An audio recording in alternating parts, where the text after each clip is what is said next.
Oke, shalom anak-anak SMP dan B dan juga siapapun yang nonton video ini. Kali ini Mister akan melanjutkan pembahasan video yang kedua. Yang di video sebelumnya Mister sudah bahas bagian A-nya, yaitu tentang pengertian disiplin. Dan sekarang Mister akan bahas bagian B-nya, yaitu disiplin antara ketaatan dan ketakutan. Jadi anak-anak semua harus memahami nih, antara disiplin ini itu kita melakukannya itu antara kita mau taat atau kita melaksanakan ini hanya karena kita takut, kayak gitu. Takutnya ini maksudnya yang berimbas negatif yang berdampak pada kita gitu. Jadi bukannya kita, oh Mister kan takut, itu kan kita bisa aja takut akan Tuhan, berarti kita nggak boleh dong. Takut akan Tuhan itu maksudnya itu adalah positif.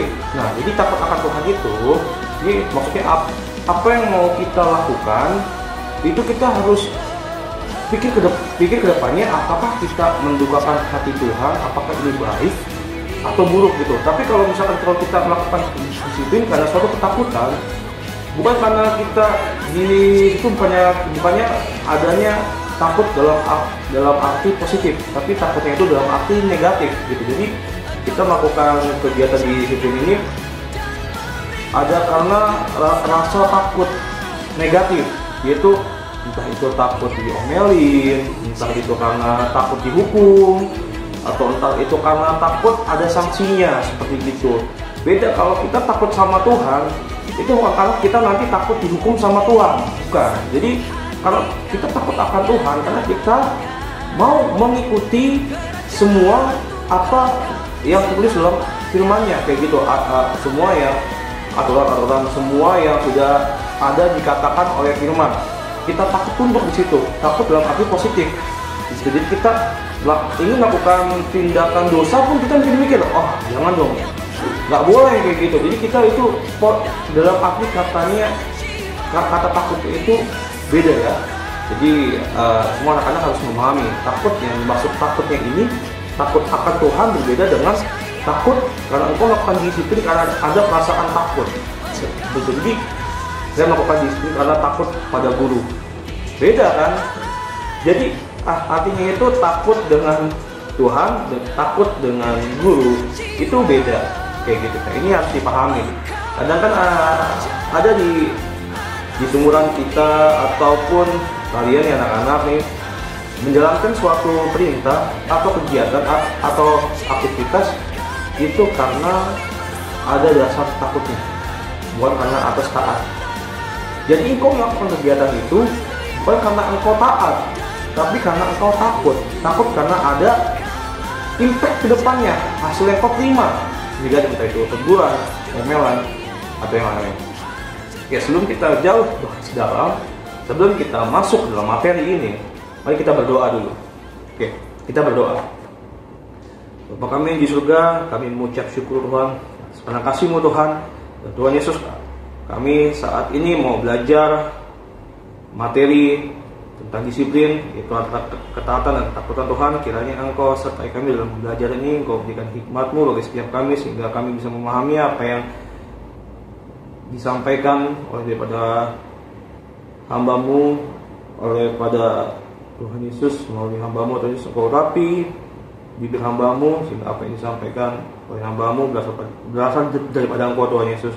Dan Engkau berikan hati seorang murid dan telinga seorang murid bagi setiap pendengar video ini Tuhan Yesus, bagi setiap murid, anak-anak dan di Tuhan Yesus khususnya.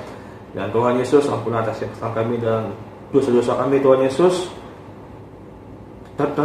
Terpujilah nama-Mu Tuhan, kami berdoanya di nama Tuhan selalu ya. Amin. Oke, lanjut. Bagian B. Di B-nya ini kita membahas ada beberapa poin. Ya, silakan dicatat. Ya, oke. Ya, di poin pertama yang B adalah terus ya. Untuk membentuk kedisiplinan membutuhkan waktu yang cukup lama. Sekali lagi. Untuk membentuk kedisiplinan membutuhkan waktu yang cukup lama. Jadi disiplin itu tidak instan. Beda halnya dengan Indomie mie instan kayak gitu kan, yang yang pada dasarnya pun mie-nya itu pun memang harus kita masak dulu, tidak instan kita makan langsung kita hop, ya beda gitu. Namanya mie instan tapi pun kita tidak langsung instan makan gitu. Tapi sama halnya kedisiplinan pun tidak bisa dikatakan instan kayak gitu.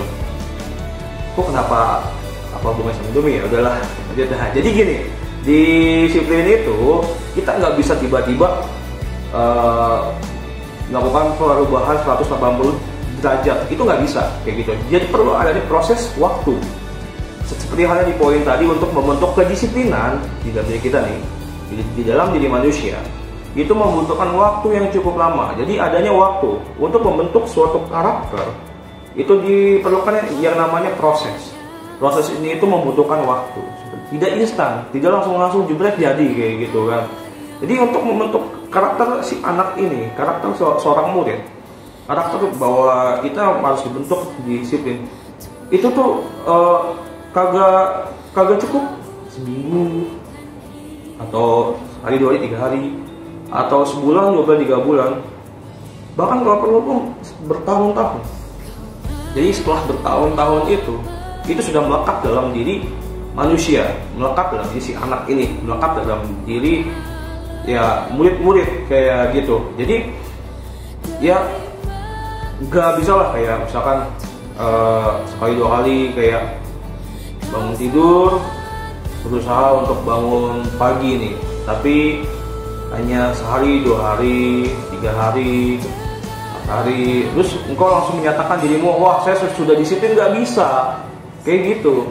Ini perlu diperlukannya waktu, komitmen yang lama gitu, waktu yang lama. Jadi meskipun engkau sudah teratur sehari 2 hari 3 hari atau seminggu berminggu-minggu, engkau belum bisa menyatakan dirimu bahwa kamu adalah seorang yang disiplin, belum tentu. Karena meskipun untuk mengalami misalkan dirimu yang tadi semula awalnya bangun siang, berusaha berkomitmen bangun pagi, terus habis itu bangunnya misalkan jam 5, seminggu ini berjalan baik jam 5 terus, minggu kedua berjalan baik jam 5 terus, minggu ketiga berjalan baik jam 5 terus engkau langsung menyatakan diri saya sudah disiplin, belum tentu. Engkau belum lihat ke depannya nih. Bahkan untuk bertahun-tahun pun itu perlu yang namanya proses bertahun-tahun seperti itu. Karena untuk waktu yang pendek itu, meskipun itu berminggu atau berbulan-bulan itu belum menyatakan dirimu bahwa engkau sudah disiplin. Itu masih ada proses di situ, masih belum sepenuhnya engkau disiplin. Jadi ini beruntung nih, kenapa ada materi disiplin pada kelas 7 pada engkau sekarang kayak gini, karena ini adalah awal pembukaan supaya nanti selama engkau kedepannya, selama nanti engkau kelas 8, kelas 9 atau nanti engkau sudah gede, engkau sudah tahu dasarnya untuk disiplin nih. Jadi engkau udah mulai ancang-ancang dari sekarang apa yang mau engkau rubah dalam hidupmu, kebiasaan burukmu jadi kehidupan baik, itu dimulai dari sekarang. Diperlukan yang namanya komitmen supaya engkau disiplin dari sekarang. Makanya kenapa belajar agama tentang disiplin ini dasar dari manusia, ini dasar supaya kita hidup di disiplin ini ada di kelas 7. Karena untuk kedepannya hasilnya pun nanti nggak cuma hanya pelajaran hanya untuk bab 12 habis itu tiba-tiba kok udah jalan kayak gitu, enggak. Jadi selama pelajaran kita agama dari bab 1 nih, terus sampai yang kemarin pun nih kita belajar tentang solidaritas, rendah hati, terus tentang dan yang lain sebagainya. Dengan kita belajar dari agama dengan beberapa kali pertemuan, dengan hanya 1 bab itu engkau sudah menyatakan dirimu sudah berubah belum? Itu harus terus engkau lakukan. Tentang solidaritas bab kemarin, dan tentang peduli bab yang kemarin, tentang rendah hati, tentang apapun itu yang bab-bab sebelumnya, itu harus tetap engkau lakukan.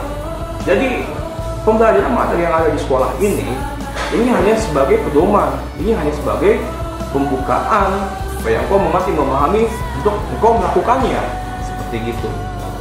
Oke, lanjut di nomor kedua. Silakan dicatat nomor kedua. Poin kedua ya. Diperlukannya latihan secara terus-menerus sampai disiplin menjadi kebiasaan. Sekali lagi, diperlukannya latihan secara terus-menerus sampai disiplin menjadi kebiasaan. Tuh. Jadi nggak bisa nih, misalkan gue bangun paginya seminggu sekali di hari Minggu pas gue mau ke gereja. Nggak bisa. Untuk melakukannya itu kok melakukan setiap hari kayak gitu, diperlukannya latihan secara terus menerus nih, sampai itu menjadi kebiasaanmu, kebiasaan bahwa kau sudah kebiasa bangun pagi. Seperti itu. Waktu misal ikut acara pun, entah itu di kampus, entah itu waktu acara camp atau retreat pun, karena sudah kebiasaan bangun pagi, itu bahkan yang di rundown sudah disusun. Misalkan di acara retreat atau camp, itu yang di rundown sudah disusun bangun pagi saat itu bangun jam 5, misalnya sudah bangun lebih dulu jam 4, karena sudah kebiasaan. Bukan karena misal panitia harus bangun pagi, enggak, kan memang sudah tersistem dalam tubuh, bangun. Biar panitia yang lain masih pada dulu, yaudah misal ambil waktu sendiri dulu.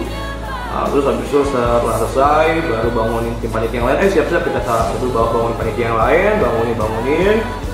Terus habis itu bangunin panitia bangunin pesertanya, gitu. Sama seperti acara makrab, waktu acara di kampus Mister makrab. Itu acara paginya kan ini kan umum kan ya, ada ibadah pagi tuh, yang Kristennya ibadah pagi, kalau yang non Kristennya ada sholat subuh atau yang lain gitu.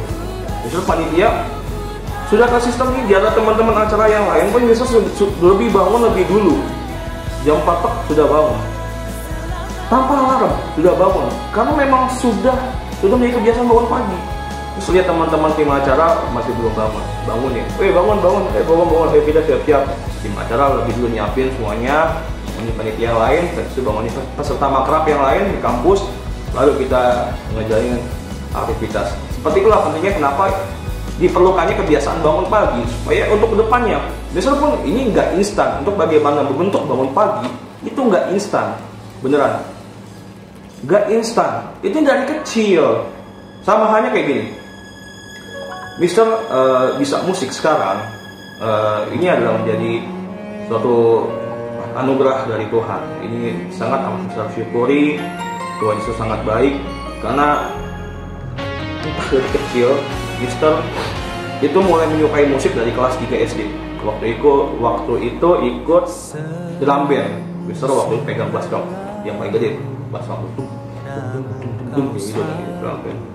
Terus drum band menjuarai beberapa perlombaan, dan Mister sampai saat ini pun terngiang-ngiang nadanya sol mi fa sol si do na na na na na na na na na na.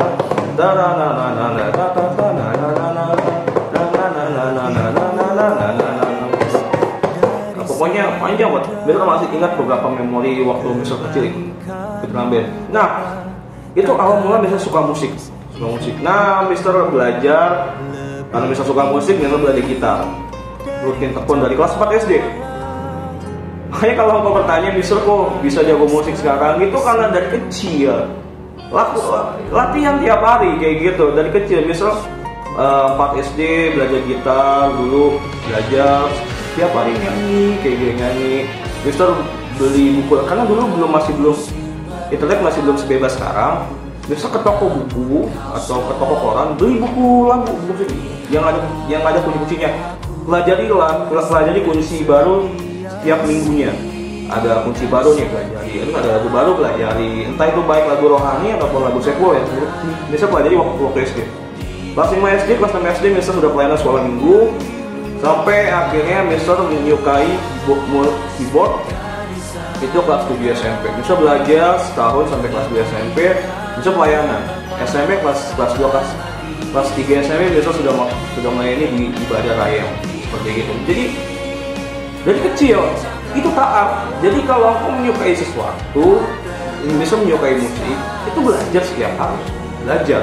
Jadi jangan karena engkau jika kau ingin jadi sesuatu, misalkan kau ingin jadi dancer, kalau kau menyukai satu suka lagi, nah bagus nih, kau bentuk di sekarang nih, kau latihan tiap hari supaya nanti kedepannya nih, udah gede nanti, kau akan tahu hasilnya kayak gimana.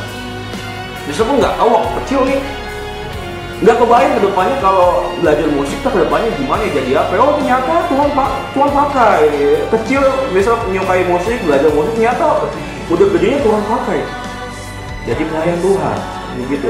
Nggak pernah terbayangkan dan nggak pernah terpikirkan kayak gitu.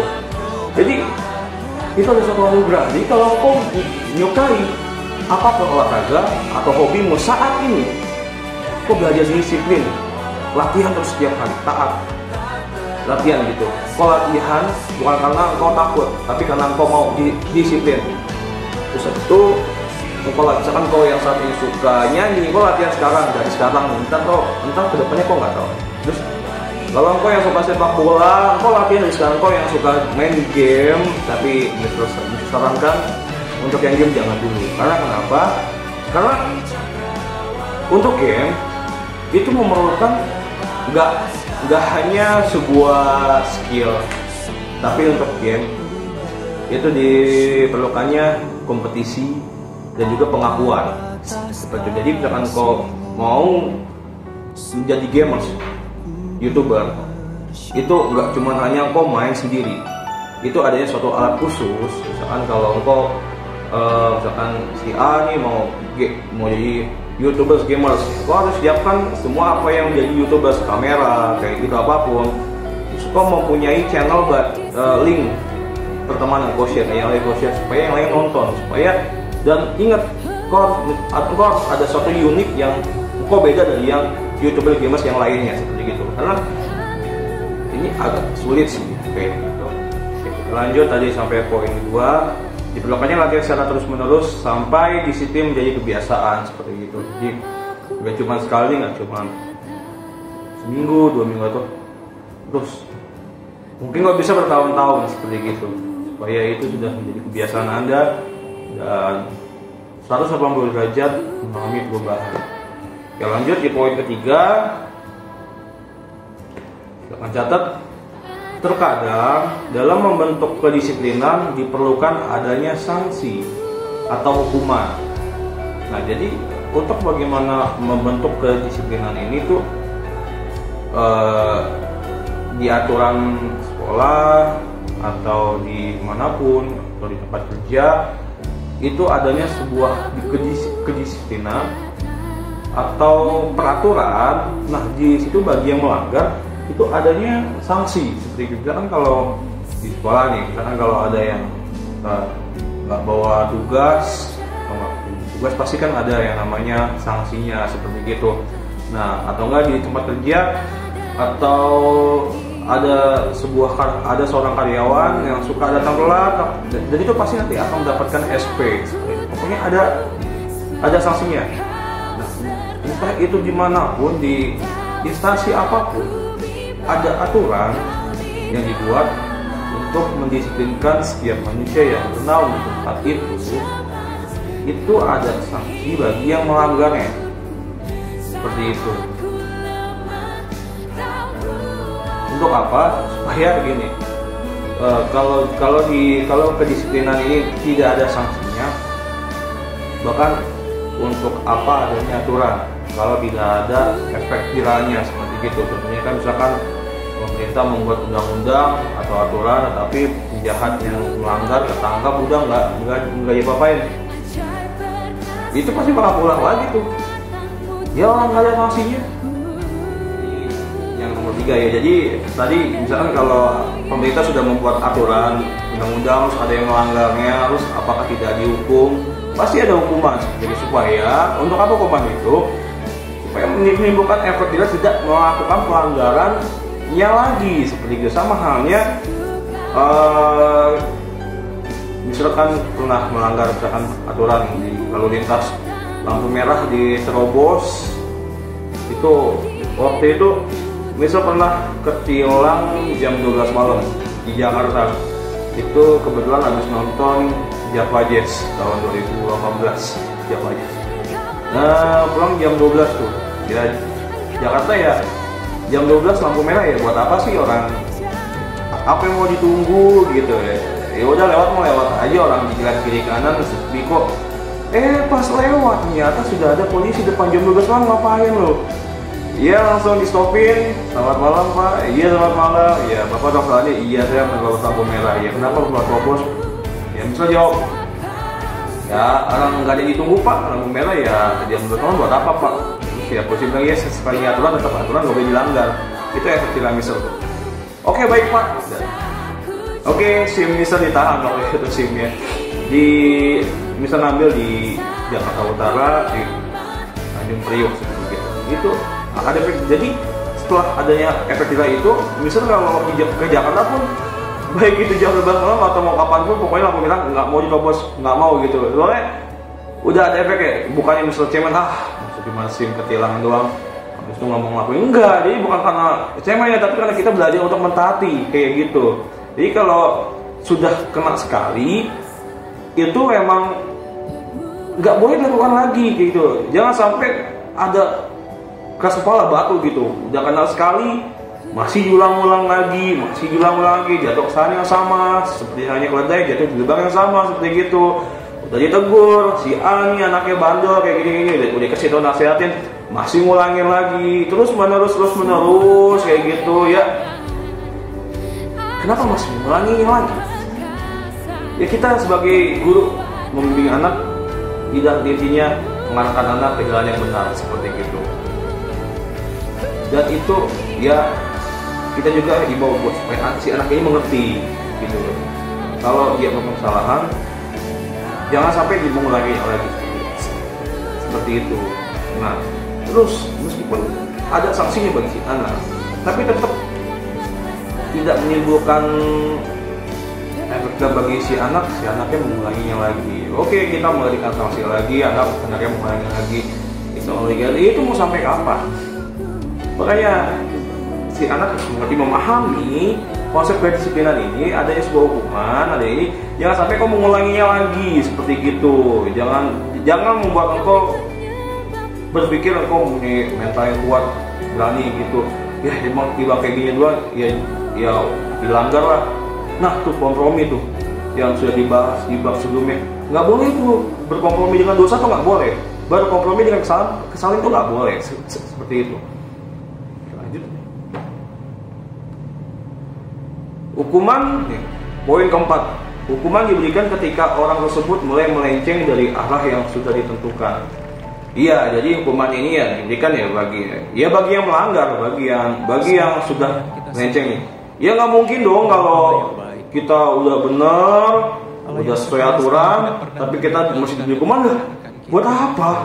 Kayak gitu, iya buat apa? Jadi hukuman itu ya diberikan bagi yang sudah melenceng nih. Misalkan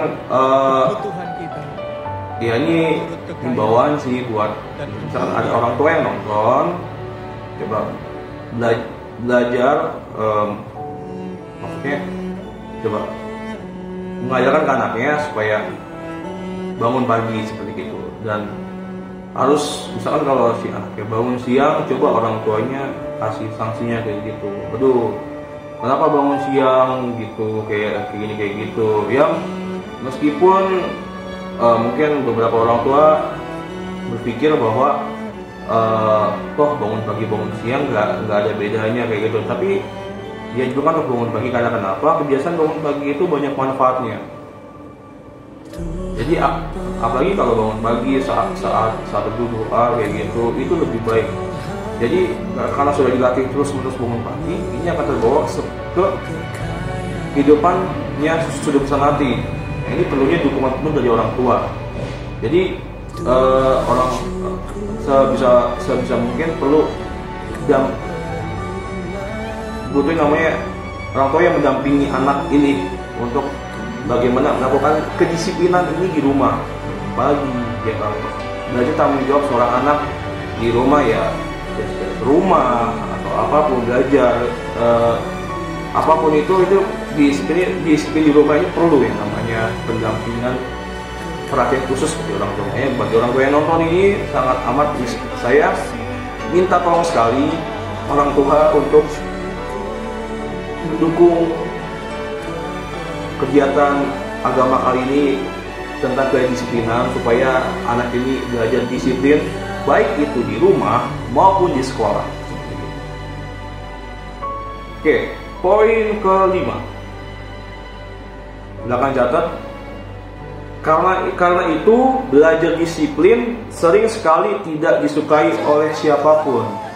Nah iya, karena kenapa? Karena image-nya itu udah negatif.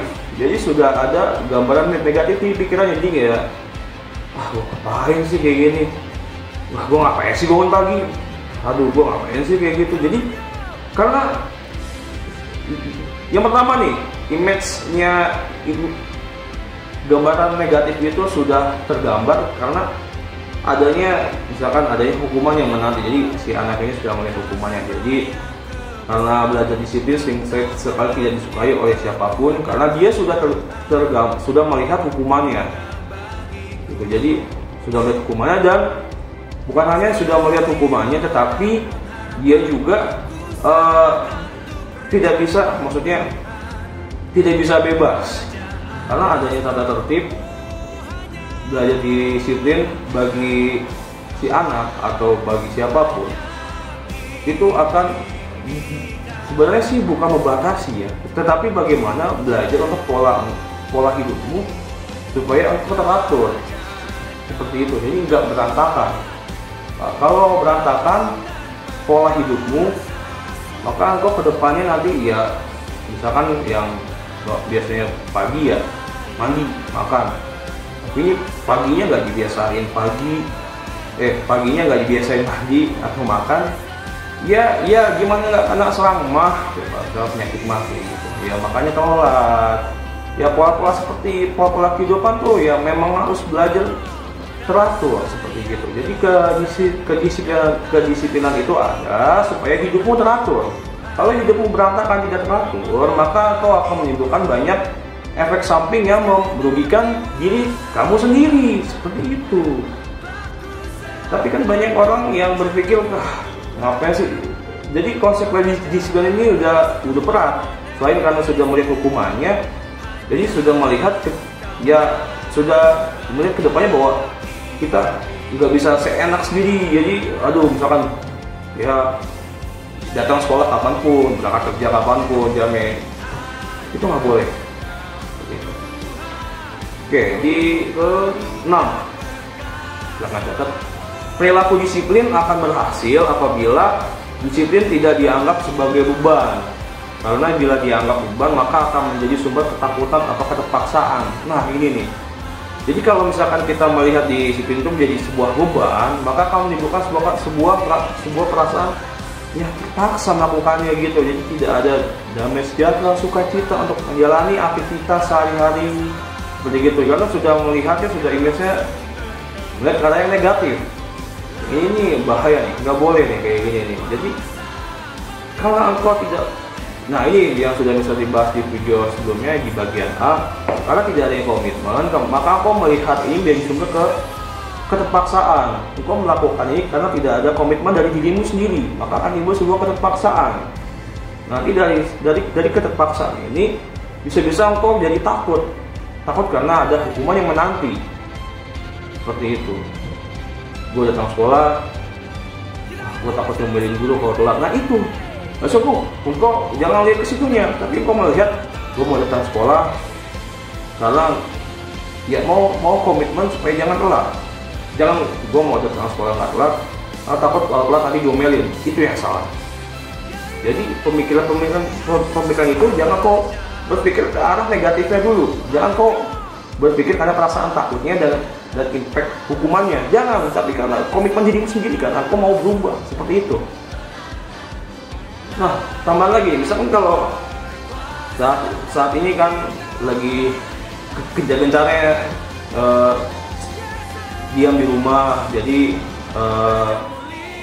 pokoknya kita tahu wabah sekarang yang saat ini sedang dilanda di dunia, yaitu virus corona. Ini himbauan buat semuanya, anak-anak, ya, bagi siapapun yang menonton video ini, jangan keluar rumah, jangan karena liburan, jalan-jalan, mudik, jangan. Kau belajar disiplin, kau belajar taat, kau diam di rumah, jangan kemana-mana. Karena kenapa? Ini bukan karena belajar takut, tapi ini kau belajar taat. Karena sekali kau sudah kena imbasnya, jangan sampai penyesalan itu ada, karena penyesalan itu datangnya di akhir. Kalau di awal namanya pendaftaran, kayak gitu. Jadi jangan sampai penyesalan itu ada. harusnya gue dengerin tuh, harusnya gue kagak keluar rumah, harusnya gue kagak jalan. Ya itu, jangan sampai penyesalan itu ada, karena kalau lo sudah menyesal, itu kekecewaan, itu sedih, itu rasa frustasi, ya pokoknya semuanya itu ya ada. Jangan sampai. Saat ya, jadi kalau kau di rumah ya di rumah seperti itu. Tapi ya jangan sampai engkau di rumah pun jangan sampai membuat dirimu yang di rumah berpikiran engkau tidak produktif. Meskipun engkau di rumah, engkau harus produktif. Seperti itu, produktif. Oke, selanjutnya poin ke berapa tadi ini? 5, 6, 7 ya.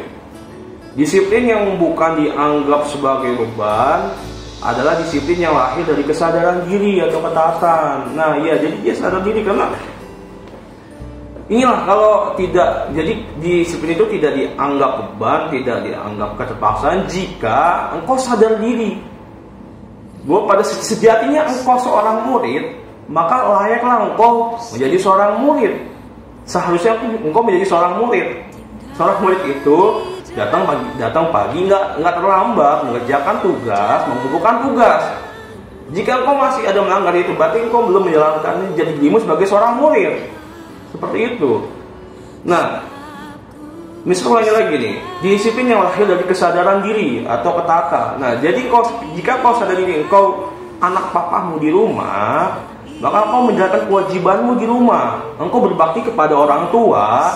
Setidaknya engkau membantu pekerjaan orang tuamu di rumah. Ya baik itu beres, ya nyapu, ngepel, cuci piring, itu bagus. Bagi yang sudah menjalankannya good, pertahankan, bagus itu. Kalau bagi yang belum, lakukan, laksanakan. Karena kenapa? Itu sudah tanggung jawabmu seorang anak, karena engkau anak papamu di rumah, maka seharusnya engkau berbakti kepada orang tua di rumah. Seperti itu. Jadi jangan sampai engkau menjadi anak yang manja, jangan sampai engkau menjadi anak yang malas di rumah.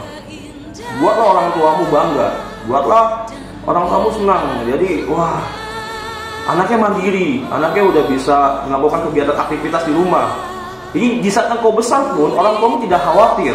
Bahkan di saat engkau jauh dari orang tua, engkau bahkan kehidupan sendiri, engkau ngekos, entah itu kalian kuliah atau kerja atau sekolah jauh, kalian ngekos, sekalian nyuci baju sendiri atau makan sendiri. Jadi orang kamu tidak khawatir, aduh anakku gimana di sana nanti ya, pakaiannya siapa yang cuciin atau gini, kacau itu.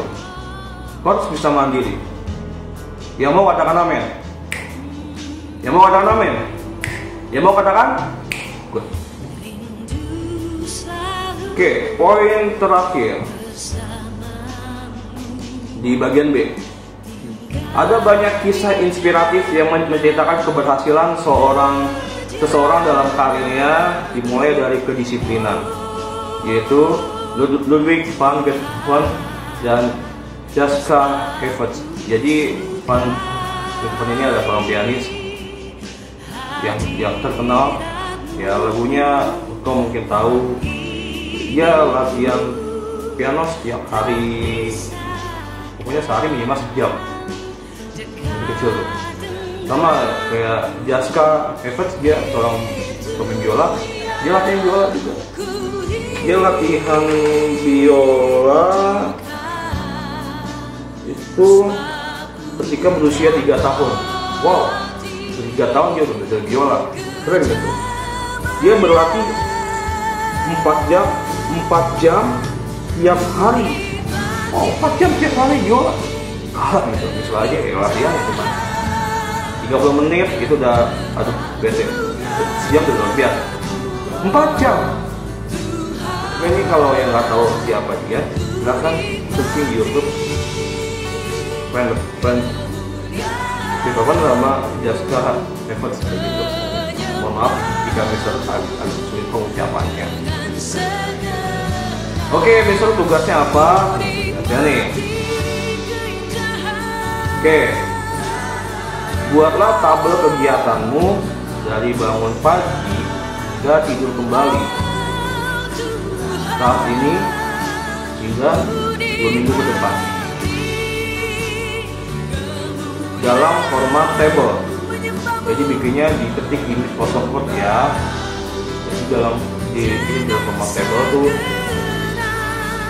ada tabelnya, ada nomor, ada aktivitasnya apa, kalau projectnya ada jamnya, lalu ada kalau projectnya ada keterangannya.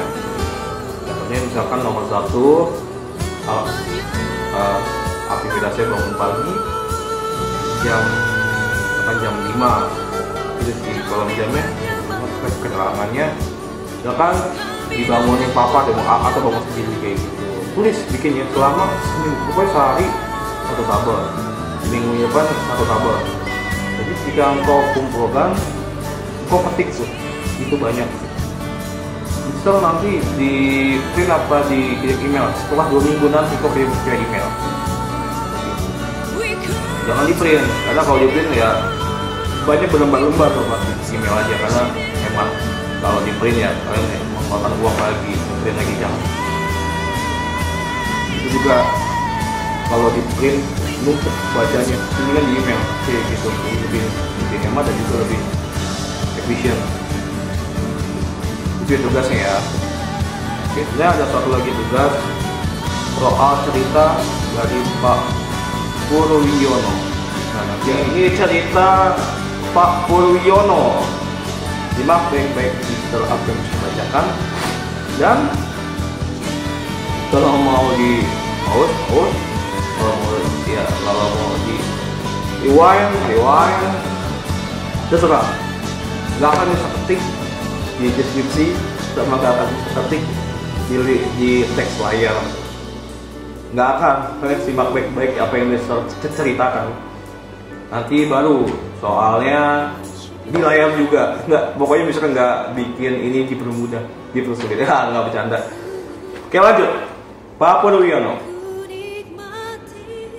Setiap berangkat bekerja, Bapak Purwiono selalu mengendarai sepeda motor, bukan mengendarai naga ya. Dia berangkat bekerja pukul 6 pagi waktu Indonesia Barat. Lalu lintas selalu padat karena berbarengan dengan orang tua yang mengantar anak-anaknya pergi bersekolah. Kadang lalu lintas begitu macet karena banyak kendaraan yang saling mendahului tanpa memperhatikan rambu-rambu lalu lintas. Khususnya saat berada di lampu merah, setiap di lampu merah Bapak Purwiono selalu menengok ke kanan atau ke kiri.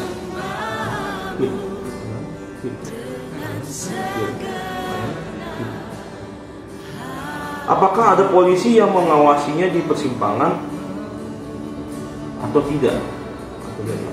Ada polisi.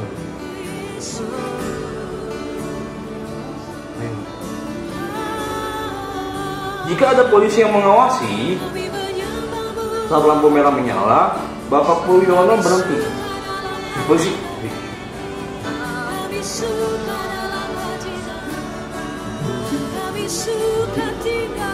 Jadi takutnya sama polisi. Jika tidak ada polisi yang mengawasi, ia akan menerobos lampu merah. Nah, polisi nih, lampu merah, udah robot, lihat, robot, iya. Akibat ketidakpatuhannya, ia bahkan pernah mendapatkan surat tilang dari kepolisian. Surat tilang itu dari polisi ya, ingat, bukan dari Ansip, bukan dari itulah. Ternyata tilang tidak membuatnya jerah melakukan hal yang sama, sebelas tadi itu. Ternyata tilang tidak membuatnya jerah melakukan hal yang sama. Hukuman yang ada tidak buat si anak ini atau si siapapun gerak yang sudah buka di sisinya menimbulkan pertanyaan. Kenapa? Oke, soalnya nomor 1. Bagaimana pendapatmu tentang perilaku berlalu lintasnya Bapak Purwiono? Gimana? Yang kedua, Mengapa kedisiplinan lalu lintas sangat terjaga apabila ada petugas kepolisian yang berjaga di lampu merah? Kenapa tuh? Jadi kalau ada polisi jaga, tapi kalau ada polisi kita taat, tapi kalau ada polisi kita kenapa satu polisi doang? Yang ketiga, menurutmu bagaimanakah sikap yang seharusnya Bapak Purwiono lakukan saat lampu merah? Harusnya kayak gimana sih? Jangan-jangan kamu juga Bang Abah. Oke, yang keempat, bagaimana cara membangun disiplin pribadi? Yang kelima, apa kata Alkitab tentang latihan jasmani kedisiplinan? Yang keenam, mengapa orang Kristen harus hidup disiplin? Sekian pembahasan bagian B kali ini. Tuhan Yesus memberkati. Dadah.